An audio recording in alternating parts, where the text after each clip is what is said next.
Hello students, आप सभी का एक्सपर्ट डे चैनल में स्वागत है। हम मैथमेटिकल रीजनिंग यानी मैथमेटिकल लॉजिक का जो चैप्टर है उसको स्टडी कर रहे थे।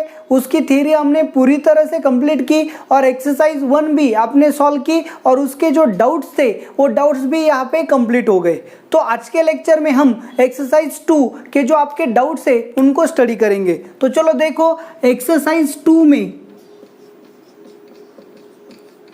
आपके डाउट्स क्या है। तो चलो प्रॉब्लम नंबर 16, 17, प्रॉब्लम नंबर 23, 28, 29, 35,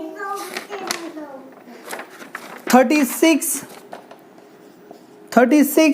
38 ये क्या है आपके एक्सरसाइज 2 में नंबर ऑफ प्रॉब्लम्स है। तो चलो हम क्या करेंगे, 1 बाय 1 इसको टैकल करेंगे। सबसे पहले प्रॉब्लम नंबर 16। तो चलो देखो प्रॉब्लम नंबर 16 क्या है, आप देख सकते हो स्क्रीन पे। The negative of the statement, statement क्या दिया है, if a number is divisible by 15। So if क्या दिया है, p, ओके ना। सो p क्या हुआ हमारा, the number is divisible by 15, then it is divisible by 5 और 3, मतलब क्या हो गया q। चलो देखो तो फॉर्मेट क्या है, इफ p देन q, यानी कि p implies q। Problem number 16 को हम टैकल कर रहे हैं तो हमारा फॉर्मेट क्या है, p एम्प्लाइज q। तो आपको पता है p implies q is equivalent to negation p और q। आपको इसका क्या लेना है, निगेशन, मतलब इसका क्या लेना होगा, निगेशन, मतलब निगेशन ऑफ निगेशन p और q। तो इसका निगेशन ऑफ निगेशन p क्या आएगा, p, और का निगेशन एंड q का निगेशन q, मतलब क्या आ गया, p एंड निगेशन q। तो चलो देखो p स्टेटमेंट क्या है आपका, a number is divisible by 15 and, मतलब आगे क्या लेना है, निगेशन, q क्या है आपका, इट इज डिविजिबल बाय 5 और 3, उसका क्या लेना है, negation. So it is divisible by 5 और 3 का निगेशन क्या है, it is not divisible by 3 and not by 3। Okay, तो क्या होगा, एंड की जगह पे और की जगह पे एंड आएगा। तो ऑप्शन आप देख सकते हो, ऑप्शन में क्या होगा, a number is divisible by 15 that is p, and यहाँ पे देखो क्या आ गया, एंड, और it is not divisible by 5 and 3। चलो मतलब निगेशन q, तो q का क्या लेना होगा, निगेशन। तो क्या आएगा q का निगेशन, q क्या था, इट इज डिविजिबल बाय 5 और 3, उसका निगेशन क्या आएगा, it is not divisible by 5 and 3, और की जगह एंड आएगा एंड नॉट आएगा। तो चलो देखो इस तरह से ऑप्शन जो 4 है वो आपका आंसर आएगा। तो चलो 16 नंबर यहाँ पे टैकल हो गया। सो प्रॉब्लम नंबर 17 को आप देख सकते हो, क्या है, if x is equal to 5, if x is equal to 5 and y is equal to -2, then x minus 2y is equal to 9। चलो ये क्या है आपका स्टेटमेंट है। तो चलो देखो इसे p बोला, इसे q बोला। So if p then q का मतलब क्या हो गया, p एम्प्लाइज q। तो इसका क्या फाइंड करना है हमें, contrapositive. So p implies q का कॉन्ट्रा पॉजिटिव क्या होता है, negation q implies negation p, मतलब इसका निगेशन लेना है और इसका भी क्या लेना है, निगेशन। तो चलो देखो negation q implies negation p, मतलब क्या आएगा, इफ निगेशन q, मतलब इसका negation x minus 2y is not equal to 9, then negation p, मतलब इसका negation x is not equal to 5 and की जगह पे क्या आएगा, और y is not equal to -2। तो चलो देखो ऐसा ऑप्शन कहाँ पे है, ऐसा सेम ऑप्शन आपको मिलेगा एग्जाम्पल फर्स्ट में। तो चलो देखो 17 का आपका आंसर क्या आएगा, 1। चलो देखो ये p था, ये q था, इफ p देन q, मतलब p एम्प्लाइज q। तो ये इम्प्लीकेशन है, इसका कॉन्ट्रा पॉजिटिव क्या होता है, negation p implies negation q। तो इसका निगेशन यहाँ पे आएगा, देन इसका निगेशन, पहले इसका निगेशन एंड का निगेशन और आएगा, फिर इसका निगेशन, मतलब यहाँ पे डी मॉर्गन्स लॉ का यूज करना पड़ेगा। तो 17 नंबर का प्रॉब्लम यहाँ पे क्या हो गया, टैकल्ड हो गया।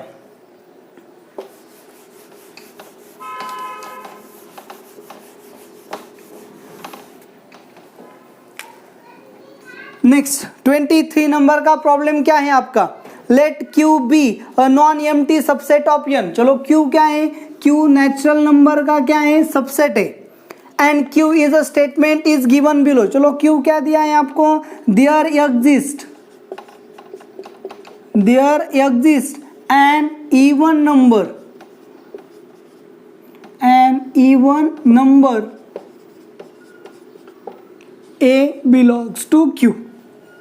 तो देखो यहाँ पे क्या है, क्वांटिफाइज, सो देयर एग्जिस्ट का निगेशन क्या आएगा, एवरी, और फिर यहाँ से आगे क्या लेना होता है, निगेशन, तो देयर एग्जिस्ट का निगेशन आएगा फॉर ऑल या फिर एवरी एन इवन नंबर, मतलब क्या आएगा, an not an even number या फिर एन ऑड नंबर। देखो क्वांटिफाइज में क्या करना होता है, इसका भी निगेशन लेना होता है और इसका भी निगेशन लेना होता है। तो चलो देखो, so there is no even number in set Q, option A जो है वो भी करेक्ट है।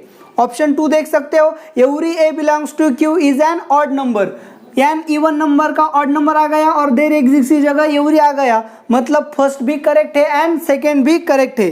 सो 3 देख सकते हो आप यहाँ पे। थर्ड ऑप्शन क्या है, 1 and 2 बोथ करेक्ट, ओके ना। सो 1 करेक्ट है, 2 करेक्ट है, सो मोस्ट करेक्ट ऑप्शन क्या होगा, 3, 1 and 2 both correct. So 23 number का प्रॉब्लम भी यहाँ पे क्या हो गया, टैकल्ड हो गया।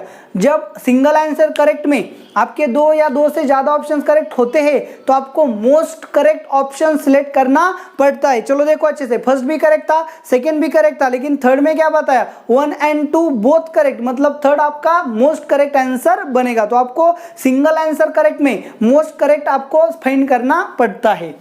नेक्स्ट प्रॉब्लम नंबर 28, चलो देखो अच्छे से। प्रॉब्लम नंबर 28 में आपको क्या दिया था, yes star of PQ is the dual of a compound statement yes of PQ। चलो देखो, यस स्टार PQ क्या है, यस ऑफ PQ का, अच्छे से देखो, यस स्टार ऑफ PQ क्या है, यस ऑफ PQ का ड्यूअल है। सो PQ ऐसे ही रहेगा, सिर्फ S का ड्यूअल क्या बनेगा, यस स्टार बनेगा।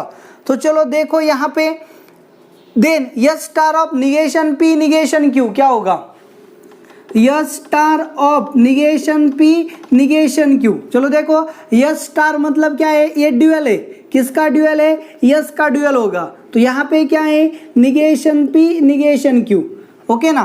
तो ये स्टार यस का ड्यूअल होगा। आपको क्या पूछा गया, S star of negation P negation Q is equivalent to, तो आपको इसका इक्विवेलेंट फाइंड करना है। सो ड्यूअल में हम क्या करते हैं, आपको पता होना चाहिए, ड्यूअल में सिर्फ हम क्या करते हैं, एंड का और करते हैं, और का एंड करते हैं, ओके ना। टी का सी करते हैं, सी का टी करते हैं, या फिर कैपिटल टी का कैपिटल एफ करते हैं, अगर कैपिटल एफ है तो कैपिटल टी करते हैं। तो चलो देखो, एंड का और का एंड कौन करेगा, तो ड्यूअल करेगा, और निगेशन भी एंड का और करता है, और का एंड करता है। So yes star of negation P negation Q, yes star मतलब क्या, यस का ड्यूअल, मतलब yes of negation P negation Q का ड्यूअल कौन होगा, यस स्टार।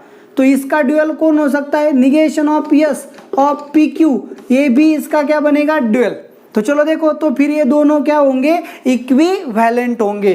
तो yes star of negation P negation Q and negation of yes of PQ, तो yes of PQ का इसका निगेशन लिया और ये दोनों क्या होंगे, इक्विवेलेंट होंगे। सो आपको इक्विवेलेंट पूछा गया है, ड्यूअल पूछा नहीं गया है, तो आपका आंसर क्या आएगा, सेकेंड। तो इस तरह से 28 नंबर का प्रॉब्लम क्या हो गया यहाँ पे, सॉल्व। 29 नंबर आप देख सकते हो, क्या है 29,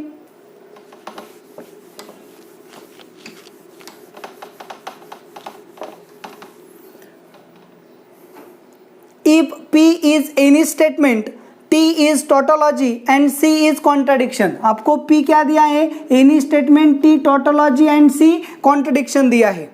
Then which of the following is not correct, मतलब not correct आपको फाइंड करना है, करेक्ट नहीं फाइंड करना है। So P and negation of C, तो ये क्या होगा, यहाँ पे देखो P ऐसे रहेगा, निगेशन ऑफ C मतलब क्या आएगा, T, P एंड T, कोई भी स्टेटमेंट का एंड अगर T से लिया तो क्या मिलेगा, P ही मिलेगा। तो उन्होंने P दिया है, मतलब फर्स्ट ऑप्शन करेक्ट है। सेकेंड, P और निगेशन ऑफ T, तो चलो देखो P और निगेशन T मतलब C, सो कोई भी स्टेटमेंट का और C से लिया तो क्या मिलेगा, वही स्टेटमेंट मिलेगा, मतलब सेकेंड भी करेक्ट है। थर्ड आप देख सकते हो, थर्ड क्या है, T और C is equivalent to, T और C क्या होता है, T एंड और C मतलब क्या आएगा, T एंड P और T क्या आएगा, T, मतलब ये दोनों क्या होगा, सेम, मतलब थर्ड भी करेक्ट है। तो चलो फोर्थ देखो, क्या है, P एंड T और P और C, चलो P एंड T, कोई भी स्टेटमेंट का एंड अगर T से लिया तो वही स्टेटमेंट मिलेगा, और कोई भी स्टेटमेंट का और C से लिया तो वही स्टेटमेंट मिलेगा। सो P और P क्या मिलेगा, P मिलेगा, लेकिन उन्होंने क्या दिया है T and C, T and C मतलब C मिलेगा, तो दोनों सेम नहीं आते। सो रॉन्ग वन क्या है, फोर्थ का ऑप्शन जो है वो रॉन्ग है। तो इस तरह से प्रॉब्लम नंबर 29 आपका यहाँ पे सॉल्व हो गया। चलो देखो नेक्स्ट प्रॉब्लम जो है प्रॉब्लम नंबर 35। चलो देखो क्या है problem number 35। Consider the following statement, P says Virat Kohli pledge cricket. तो P आपका क्या है, विराट कोहली क्रिकेट खेलता है, ये आपका P स्टेटमेंट है। Q स्टेटमेंट क्या है, Virat Kohli is good at math. तो विराट कोहली का मैथ भी क्या है, गुड है, तो वो मैथ छोड़ के क्रिकेट खेल रहा है। चलो देखो यहाँ पे आपको क्या करना है, आप समझ गए होंगे। तो R स्टेटमेंट R, चलो देखो क्या है R आपका, विराट कोहली इज सक्सेसफुल, मतलब विराट कोहली सक्सेसफुल है, ये आपका क्या है R स्टेटमेंट है। तो चलो देखो अच्छे से 3 स्टेटमेंट्स आपको दिए, ये P Virat Kohli pledge cricket, Q Virat Kohli good at math and R Virat Kohli is successful. तो आपको क्या करना है, चलो देखो देन निगेशन ऑफ स्टेटमेंट, आपको स्टेटमेंट का निगेशन फाइंड करना है, मतलब निगेशन लिया। चलो कौन सा निगेशन है, if Virat Kohli pledge cricket, if का मतलब क्या है, implies Virat Kohli pledge cricket मतलब क्या P and is not good at maths. देखो विराट कोहली प्लेज क्रिकेट मतलब P and it is not good at math, it is good at math मतलब क्या Q, not good at math मतलब निगेशन Q।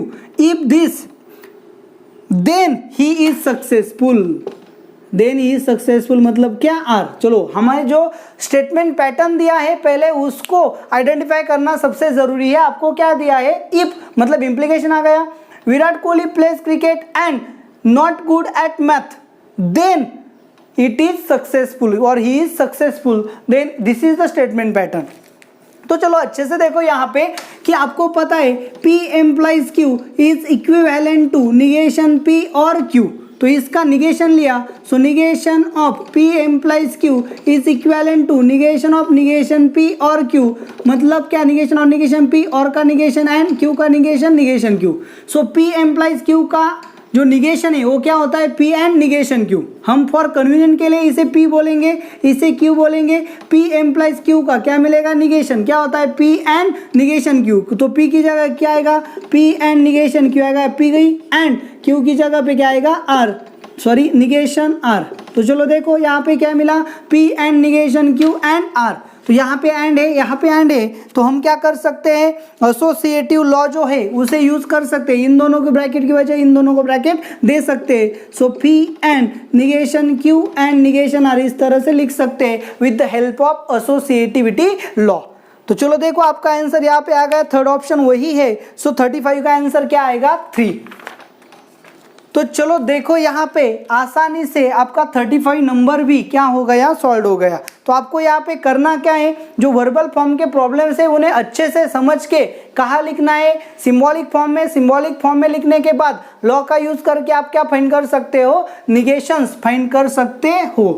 तो चलो देखो 35 तो सॉल्व हो गया। तो प्रॉब्लम नंबर 36 क्या है, चलो देखो प्रॉब्लम नंबर 36, चलो बोलो अच्छे से दिया है, लेट P स्टेटमेंट, P क्या दिया है आपको, if 2 greater than 5 then earth will not rotate.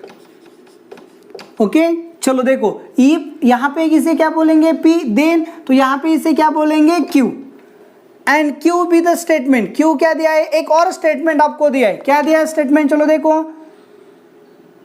2 not greater than 5 और अर्थ विल नॉट रोटेट। चलो तो ये जो पूरा स्टेटमेंट है ये हमें क्या दिया है P, और ये जो स्टेटमेंट है पूरा ये क्या दिया है Q। फॉर कन्वीनियंट पर्पज हम क्या करेंगे, अनदर लेटर को यूज करेंगे। सो इफ यहाँ इसे क्या बोला यम, देन इसे क्या बोलेंगे n. So if something something then something something, मतलब आपका जो पैटर्न है वो क्या है, P m implies n, m implies n का है। यहाँ पे देखो P does not greater than m, P 2 greater than m मतलब सॉरी 2 ग्रेटर देन 5 मतलब क्या है यम, यहाँ पे 2 डज नॉट ग्रेटर देन 5 मतलब क्या है निगेशन यम, और का मतलब क्या है और, अर्थ will not rotate, earth will not rotate मतलब क्या है यन, सो निगेशन यम और यन, ठीक है। तो आपको क्या बोला है फर्स्ट स्टेटमेंट देखो, P and Q are equivalent, आपको बोला है P क्या है यम एम्प्लाइज यन, सो यहाँ पे देखो आपका P क्या आ गया यम एम्प्लाइज यन एंड Q क्या आ गया आपका निगेशन यम और यन। तो फर्स्ट स्टेटमेंट में क्या बोला है P जो है आपका P एंड Q दोनों इक्विवेलेंट है, आपको पता है m implies n is equivalent to negation m और यन, तो ये ट्रू है, ये ट्रू है मतलब P एंड Q क्या हो गए इक्विवेलेंट हो गए। हमने क्या किया P स्टेटमेंट को सिंबॉलिक में लिखा, Q स्टेटमेंट को सिंबॉलिक में लिखा और दोनों पे कंडीशनल लॉ का यूज किया। अब देखो उन्होंने क्या बोला है स्टेटमेंट सेकेंड, यम एम्प्लाइज यन, देखो यहाँ पे आ गया यम implies N and negation m और यन, निगेशन यम और यन यहाँ पे आ गया, ये दोनों क्या होते हैं इक्विवेलेंट। सो सेकेंड स्टेटमेंट में क्या दिया है कि लॉ दिया है m implies N and negation m और यन, ये क्या होते हैं इक्विवेलेंट। तो देखो P, तो P क्या है ये P है ये Q है, अगर सेकेंड स्टेटमेंट ट्रू है, देखो सेकेंड स्टेटमेंट क्या है ट्रू, क्योंकि यम एम्प्लाइज यन निगेशन यम और यन से क्या होता है इक्विवेलेंट होता है, क्योंकि ये कंडीशनल लॉ है। सो सेकेंड स्टेटमेंट में आपको क्या दिया है कंडीशनल लॉ दिया है, इसलिए सेकेंड स्टेटमेंट क्या है ट्रू है। सो यहाँ पे P है यहाँ पे Q है, तो इसका मतलब P इज इक्विवेलेंट टू क्या हो गए Q हो गए, मतलब स्टेटमेंट फर्स्ट भी करेक्ट है। तो चलो यहाँ पे क्लियर हो गया, स्टेटमेंट फर्स्ट करेक्ट है स्टेटमेंट सेकंड करेक्ट है, लेकिन स्टेटमेंट सेकंड लॉ है और उसकी हेल्प से स्टेटमेंट फर्स्ट क्या आया है ट्रू आया है। So first is true second is true and second is a correct explanation for first, ये आपका आंसर बनेगा, तो फोर्थ आपका आंसर होगा। तो चलो देखो 36 यहाँ पे सॉल्व हो गया। 38 नंबर का जो प्रॉब्लम है लास्ट में हम उसे देखेंगे, चलो देखो क्या है।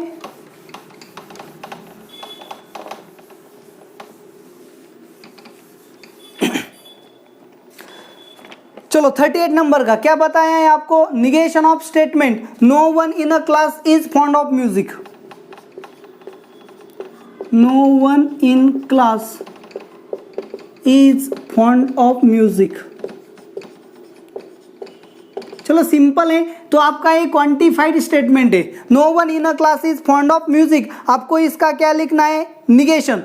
सो नो वन मतलब क्या है एवरीवन का क्या है निगेशन, तो चलो एवरीवन का निगेशन क्या आएगा यहाँ पे सम, सो यहाँ पे आएगा सम, इसका निगेशन लिखना है। सो नो वन का निगेशन आएगा एवरीवन, तो एवरीवन का निगेशन क्या आएगा सम, ओके ना। So some students in a class are fond of music, देखो क्या करना है यहाँ पे क्या लिखा है नो वन मतलब क्या कोई भी नहीं, तो अच्छे से देखो ये क्या है, इसे आपको अच्छे से क्या करना पड़ेगा समझना पड़ेगा, इसका आपको क्या लिखना है निगेशन।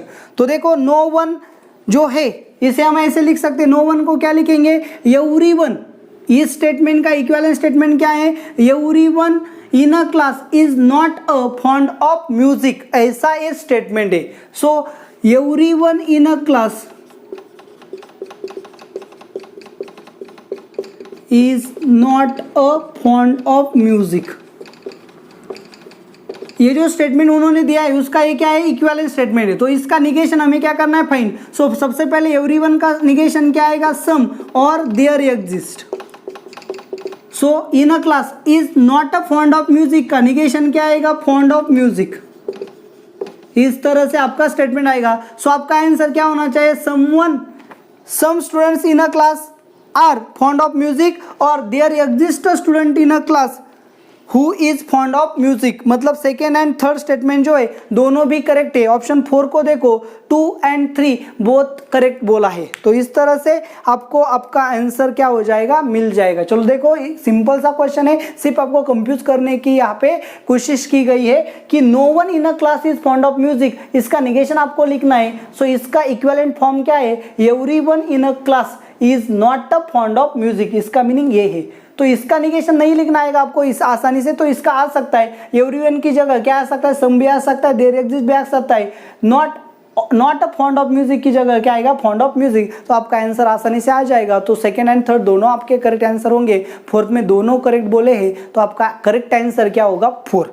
तो इस तरह से एक्सरसाइज 2 जो है आपकी डाउट्स में यहाँ पे सॉल्व हो गई। तो ये वीडियो आपको कैसा लगा आप कमेंट करके मुझे ज़रूर बताएं। आपको वीडियो पसंद आया है तो इसे लाइक करना ना भूलें, और सबसे ज़रूरी बात, अगर अपने चैनल को अभी तक सब्सक्राइब नहीं किया है तो सबसे पहले चैनल को सब्सक्राइब करें। Thank you very much.